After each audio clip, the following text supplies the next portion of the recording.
Greetings, everyone, and welcome to the Spirit Side Podcast. I'm Paul James Caden, and today we are going to be talking about how to prepare for a crap hits the fan situation.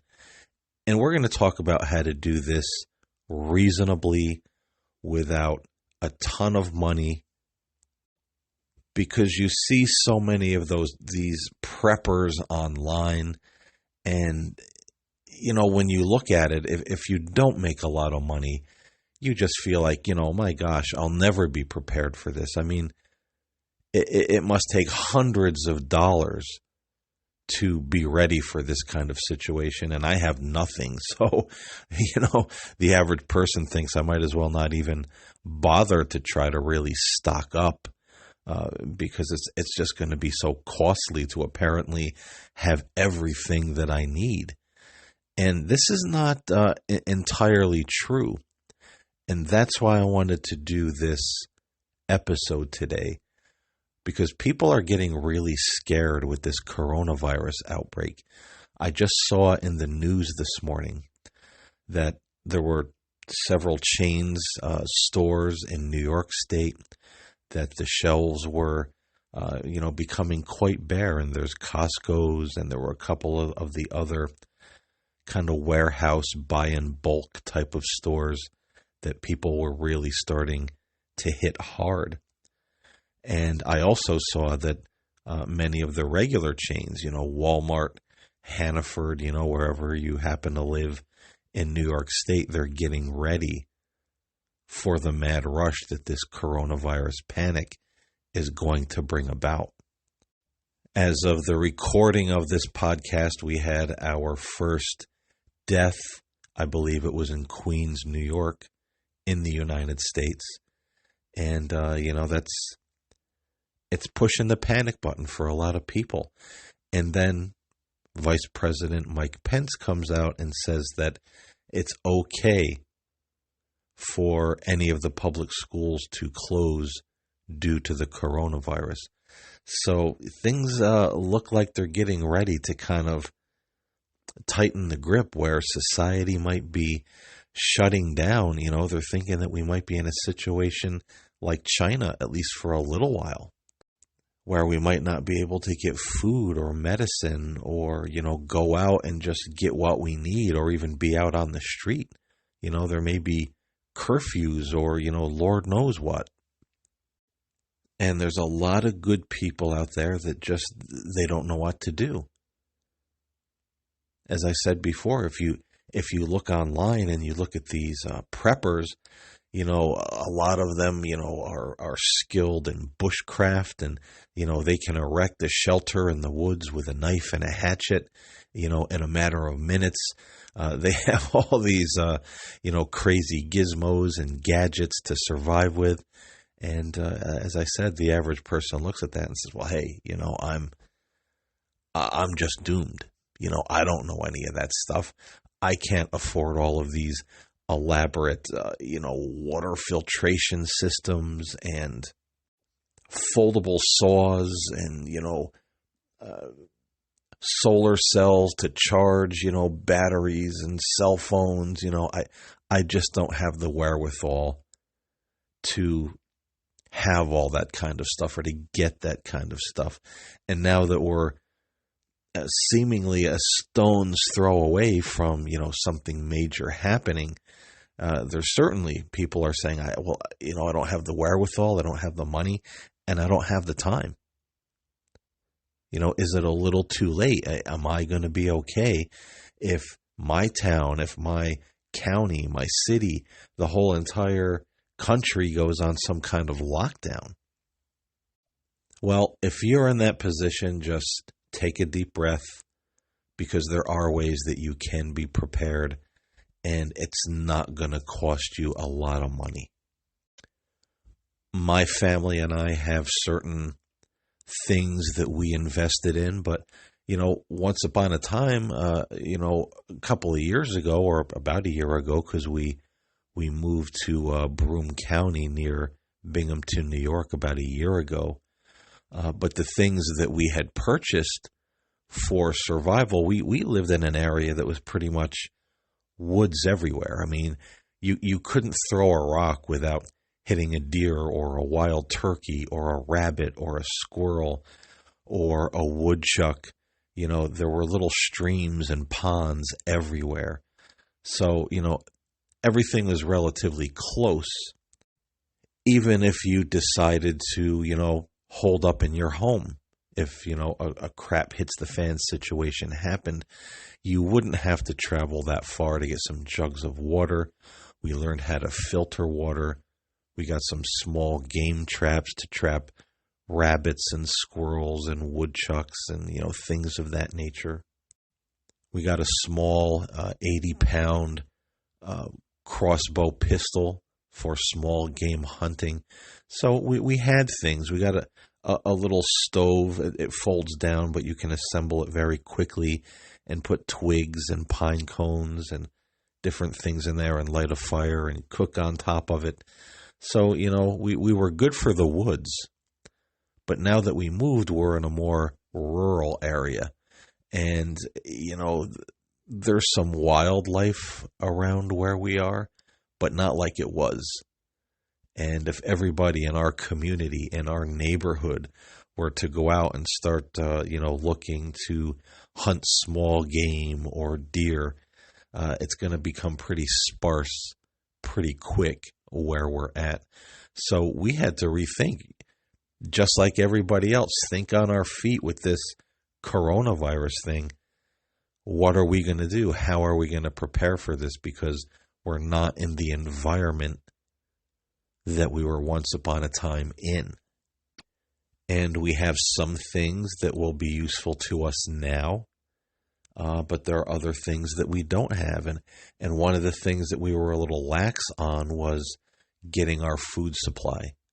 Do we have enough food? And I'll tell you, in the course, and we're not multimillionaires. We can't go out there and spend hundreds or thousands of dollars on all kinds of crazy equipment or prepared army meals or any such thing. But in the course of a weekend, we probably spent about $80 in a weekend for our grocery bill, and we have a good stock that we could probably hold up in our home if something happened for a good 3-4 months or more. And let me tell you what we did. We went to the stores. Walmart is all across the United States, and a lot of people don't like Walmart. I'm not a big fan of it either. But if you're going to get supplies on the cheap, it's the place you want to go. You can get 10 pounds of rice in a bag for $4. So we got about 20, 30 pounds of rice. We got navy beans, pinto beans. All these things are very inexpensive. What is it for a thing of beans? $1.25, $1.50, under $1. So we got beans, we got rice, and we got more canned vegetables and canned soup. These were things we already had quite a lot of canned goods in our pantry, but we got more canned soup. We got things like Spam, which is many say is the one of the big staples of the apocalypse. Make sure you have that Spam on hand. So, we got some of that as well. We got some of those packets of soup flavoring like chicken noodle, cream of mushroom, that if we had to make a pot of rice and beans, we could put some of the flavoring in there and jazz it up a little bit. So we didn't spend a lot. We didn't spend a lot to get a lot of rice and a lot of beans. And one of the other things I'm going to tell you that I don't know if a lot of people have thought about this. They didn't seem to have in the area that I'm in right now. They all seem to be heading to the Costco's and the Sam's Club and, of course, Walmart and the other stores. But I had gotten the idea to go to some of these dollar stores. Now, these things are all over the country. You have Dollar General, you have Family Dollar, you have Just a Buck, you have all of these different dollar store outlets. If you have a Dollar General near you, that's one of the best to go to. I went there, and just for a few more dollars, I got another 15 to 20 pounds of rice, more dried beans. And one of the wonderful things they have in a Dollar General, and they also have in other dollar stores too, is cheaper brands of medicine where you could get aspirin, ibuprofen, Excedrin, migraine, headache, pain relief, antacid, cold medicine. I mean, they have everything for anywhere from $1 to $3. So I grabbed some necessities that we would need for painkillers and, that sort of thing. I sometimes get migraines, so I got to make sure that if a crap hits the fan situation happens, I got to have a good supply of migraine pills, on hand, some Excedrin, because if I can't get to the chiropractor to get a good neck pop, that Excedrin is going to be a lifesaver. So for the price of one, let's see, I'm going to say about $4, I was able to get 4 bottles of Dollar General brand Excedrin, and altogether it's something like 245 capsules. So that's quite a lot. That's going to last quite a while. And again, these dollar stores have food. They have canned goods, they have soup, they have vegetables, they have canned fruit, they have things like snack cakes and Pop-Tarts and ravioli. A lot of them do have things like rice and beans, but even if they don't, you could still get canned goods, you could still get Spam, you could still get crackers. They have all these things, and most of the dollar stores, for just that, $1 or just a little over. So they're a great resource if you're panicking and you're saying, geez, I don't know how I'm going to, get any real supplies if something does happen. Head to one of those local dollar stores. If you go there with, 25, 30, 40, 50 bucks, you're going to be able to get a lot of stuff that's going to be able to hold you for a while. Bottled water doesn't cost that much for one of the big cases. I mean, it's $3 or $4. It's not that much to get 1 or 2 of those and, just put it in the closet.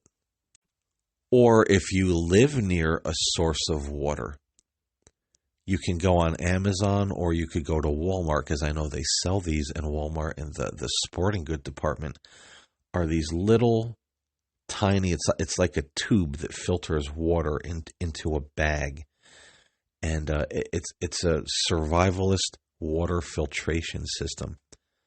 But if you go on Amazon, make sure you read the amount of gallons that it can purify. There's one on there that says one filter, it can purify up to 100,000 gallons of water. Now, that's a lot. It might not do as well job once you're getting up there to filtering 100,000 gallons, but that's a lot. That's a lot of use. A lot of water that you could purify for you and your family. And some of these things are like a straw. You could put them right in, the water source, whether it's a pond or a lake or a stream, and just drink. Just suck it up like a straw, and it will filter the water, and 99.9% of all the garbage and parasites will be out of it before it reaches your mouth.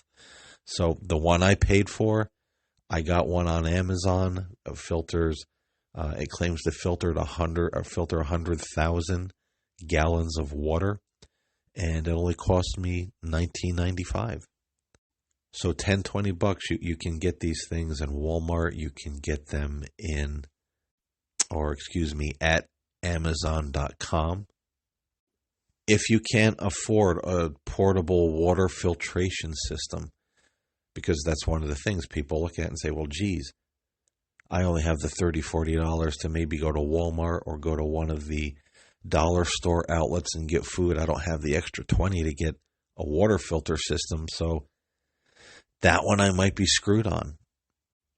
It's still not a big deal if you go to Walmart, if you go to one of the dollar stores, buy matches, the box of matches that have, so many books of matches in it. I have a couple that each box has 1,000 matches each. I also have a pack of lighters that I bought in a Walmart probably a year or two ago. And you can boil your water. If you get water out of, a spurious source, the thing is, if you have a pot, if you have matches, if you have some lighters, if you have something to build a fire with, if the power is out, just boil the water. Bring it to a rolling boil for about, I think they say, 30 seconds to 1 minute. And that usually, gets all of the garbage out of it. Another great way to filter water, and it takes a while to do this, but it works. If you have one of those big plastic soda bottles, like the liter or 2-liter bottles that water or some juice comes in, you can empty that out, or if you have an empty one, and go outside and find a tree limb or a branch that will fit in the opening, the nozzle of that liter or 2-liter bottle. And what you want to do to filter water is you would fill the bottle up with water. You would take the branch and you would cut the ends off. So you're exposing the inside of the branch. And then you're fastening it, stuffing it down into the mouth of the bottle. And you want to make sure it's tight, that water's not spilling out around the branch. You want to make sure it's a tight fit. And then you just turn that bottle upside down over a container, and the water will filter through the branch, and it will actually filter out a lot of the impurities. This is a really good way to filter water, get the garbage out of it, make it drinkable. But it takes a while because that water seeping through the wood, coming down and dripping into your container, it literally does come in drips. So this is something, if you're going to filter water in this way, or you're in a situation where you have to, just make sure, if you're near a water source and you can fill up, buckets or whatever, just make sure you have almost like an IV, continual bottles of water being filtered through the limb or the branch. So, you have a good source to cook with, to drink, to wash with, because again, this takes a while. And they say once you use that particular branch about 2 or 3 times, go cut a fresh branch. Don't use the same one continually, because those impurities will build up and eventually filter out into your water. So these are all things that you can do and that you can get quickly on the fly and be able to hold up in your home if something were to go down. And, that's another thing. When you think about it, all these preppers, they say, when the going gets tough, head for the woods.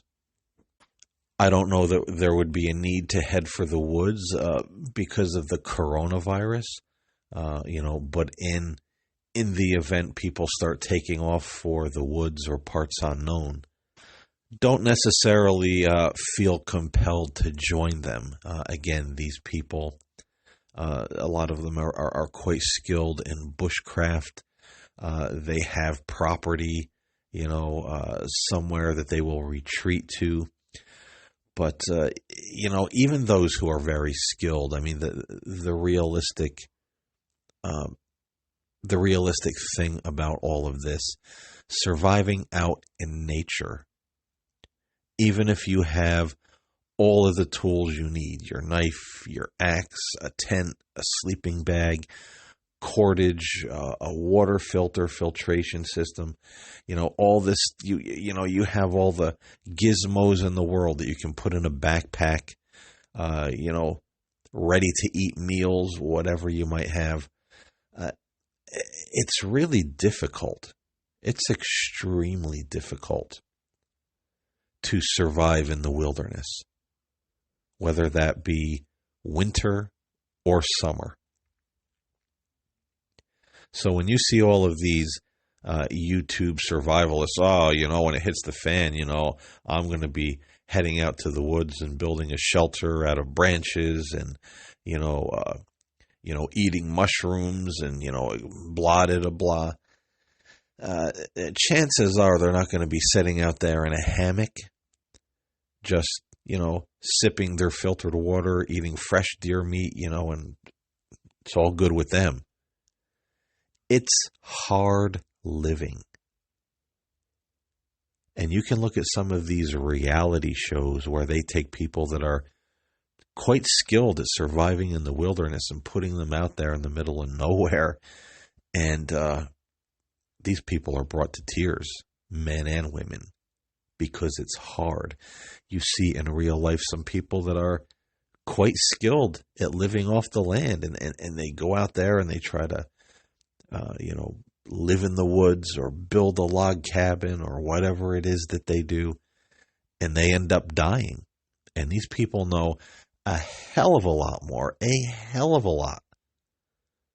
than you and I, or the average YouTuber with his, shotguns and, MREs or whatever, the Army meals are. So it's not a cakewalk. Most people are not going to survive if they flee to the woods. So the best thing you can do realistically is get the supplies and try to hold up at home. If it's summertime and it's really hot and there's no power, if you have a basement, it's usually cooler in the basement. If it's wintertime and it's cold, at least you're there. You have your blankets. You have things that you could, lay in the bed, sit in a comfortable chair, pile blankets and carpets or coats or whatever you have. You have your clothes to dress in layers. You stand a lot better chance than not being exposed to the elements, the wildlife, the insects in the summertime, which a lot of these people get eaten alive in the summertime. It's a hard one to keep the bugs away.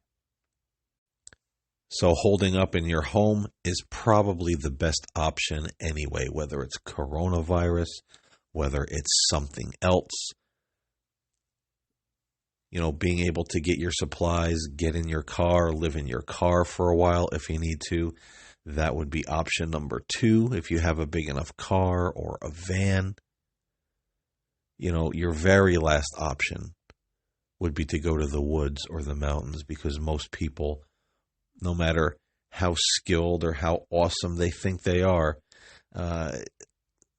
most people aren't going to survive. There's going to be a high mortality rate of people who try to live in the woods. It's just the way it is.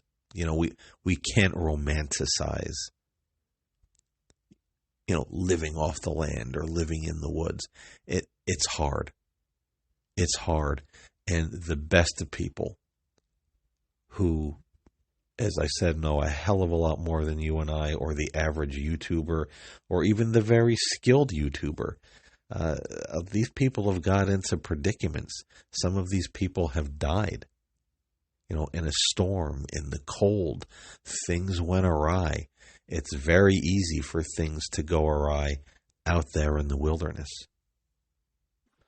One more thing I want to share with you really quickly before we end the show, and that is if there happens to not be any power.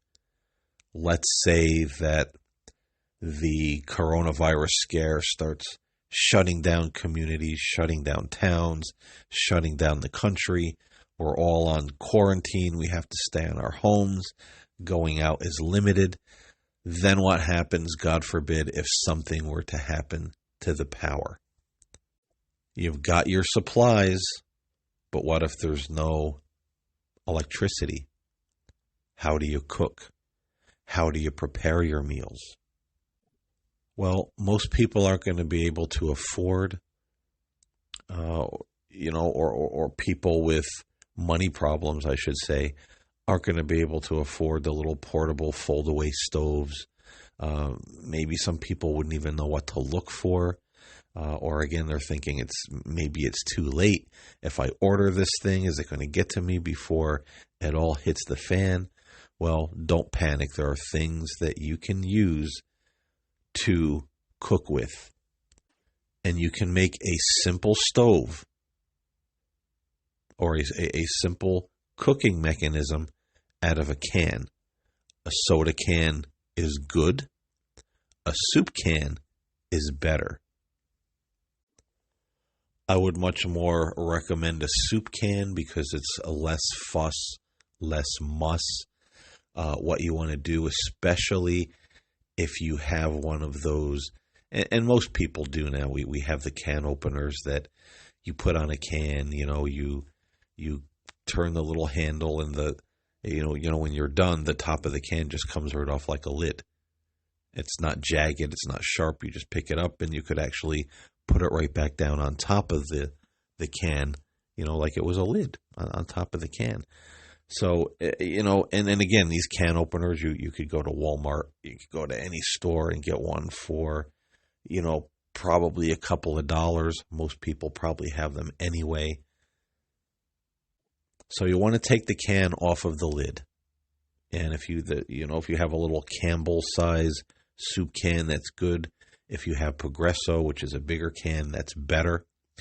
You want to get the lid off of that thing. So it fits back on. You could just lay it on top. And then what you're going to want to do is get something, whether it's a screwdriver and a hammer, and just punch some holes in the can. Ventilate it a little bit. All the way around, punch some holes so you have some ventilation. Then you want to punch some holes in the lid. And that's going to give you a little stove. You could put some twigs, you could put some pine needles, you could put some, dry shrubbery or pine cones in there. You could start a fire. You put the lid on top of it. It's going to heat up. You could cook on it. Again, you could go to the dollar store. Most people have them anyway. Smaller frying pan, small pot to boil water and cook in. And you have yourself a little stove that you could, boil some water, cook your meals. It's readily available. And it's also a good idea, if you can, to make a bigger hole toward the bottom of the can. So if you're sitting your can on a flat surface, it has all the holes, to ventilate, to get some air to the fire. But near the bottom, you want to try to make a little bit of a bigger hole. And this way you could feed the fire while you're cooking. If it starts getting low, you could, break up some twigs and put in there and keep the fire going while you cook. This is a lot easier to do with a soda can. Really, you could take an empty soda can, crush it, take a pair of scissors, cut it in half or cut it near the top. Same principle. You could punch the holes in it, punch the holes in the top. With the scissors, you could literally cut an opening in the bottom to feed in your twigs and your sticks or, whatever it is you're using to build a fire with. And some people used to call this a penny stove or a nickel stove, I guess. A little mini stove that's actually functionable. Or I should say functional. If worse comes to worse and you have to use a soup can and you're having trouble getting the little doorway carved out, what you could do is take the lid off of the top and the bottom. And then that way you could build your fire on the base and then just sit the can on top of it. But what you want to do is make sure you have a pair of pliers or a good oven mitt. So if the fire starts getting low, you can take your pot off of the can. You can take the top, just lift the can up and, put some more kindling, some more wood on the little base, and then put the can back over it again. Put the top on, put your pot on. But make sure you have some pliers or something where you don't get burned if you have to lift the can to feed the fire. So these are all on the cheap little tricks and things that I've learned to survive, a town shutting down, a crap hits the fan situation. It doesn't cost a lot of money. If you look around your home, you probably have some of these things already available. You probably maybe even have a can of Progresso soup that you could eat. You could make a stove out of the can. You probably have a screwdriver and a hammer that you could ventilate the can with.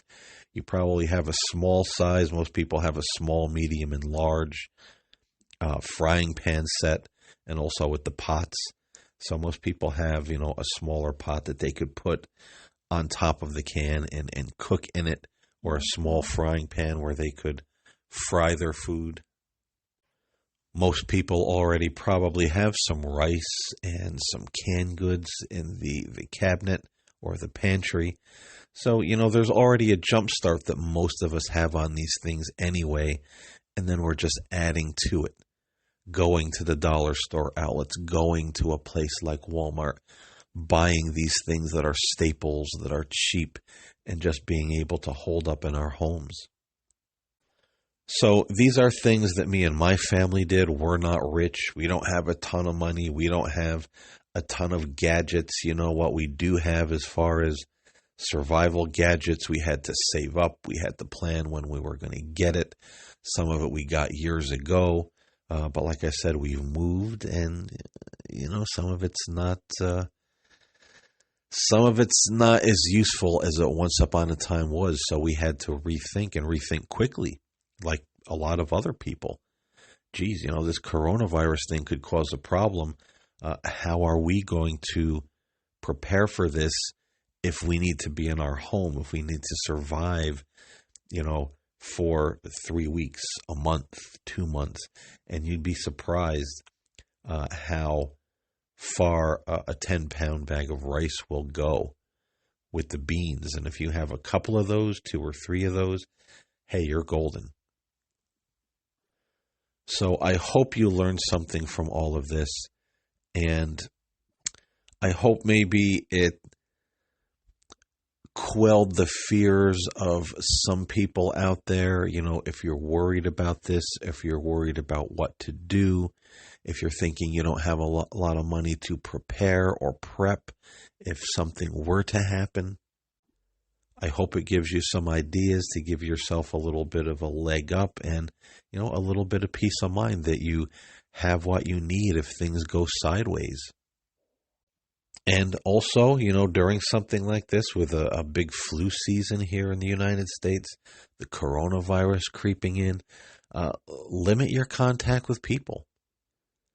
There are a lot of workplaces are going to start offering work at home options. So check with your employer if there's an option for that. Order your groceries online. I mean, it's $5, $6 to have somewhere like Walmart or even other stores deliver. So have your groceries delivered. Make sure you have some disinfectant hand wipes. If you do go to the store, make sure you wipe down the handle of your cart, before you touch it, before you go in. While you're in the store, be very conscious of, not touching things, touching your face, getting change or money back from the cashier, touching your face, or even touching the bags that they touch and then touching your face. Get your stuff, take it to your car, have the sanitized wipes or a little thing of hand sanitizer, clean your hands, again, have your groceries delivered if you can. That's a great way to limit contact where there's not a lot of people around. And all these little things can definitely up your chances of being okay and getting through this, even if it gets bad. So again, I hope this was helpful to some people out there. I hope it quelled some fears and brought a little peace of mind, gave you your own ideas to say, hey, and actually I could, and, gives you some ideas what you can do to get supplies or things that you need, or to be okay in your home if something goes, badly with this. So until next time, stay safe out there, everybody. Try to keep your head. A lot of people, get into panic mode. We don't want to do that. If you're out in public and you see somebody coughing and sneezing in the open air, get away from them. Just walk away. If you're in the grocery store, you see it, they're right in front of you, just take your stuff, get out of there. And don't be afraid. Don't be afraid to tell people. To say, hey, excuse me. I've said this to one person already in public. A guy sneezing right out, little kids around him. This was going to get my hair cut. And, he sneezed right out in the open air. There's people sitting next to him, women, children. And I told him, I said, excuse me, sir. I said, but, could you cover your mouth, cover your nose?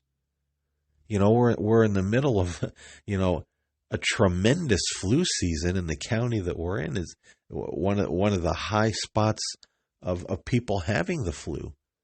All this stuff going around, just have a little common decency.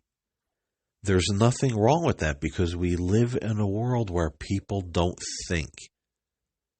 They know these things, they hear these things, they might be sick themselves, but they don't think for a nanosecond, geez, I'm going to cough or sneeze, let me cover my mouth, let me cover my nose. So don't be afraid to speak up. This is about, it's about self-preservation for ourselves and for our families, and, people that might need our help if something does happen. But we can't look to the government, we can't look to other people and think, unfortunately, in the day and age that we live in now, that they know what to do or they're going to help to preserve our well-being, because most people don't think past their own noses, literally, these days. So don't be afraid to speak up. And use some of the little tricks here that I've mentioned in this podcast, and I think we'll get through all of this just fine. So again, until next time, stay safe out there, everybody, and I'll see you next time here on the Spirit Side.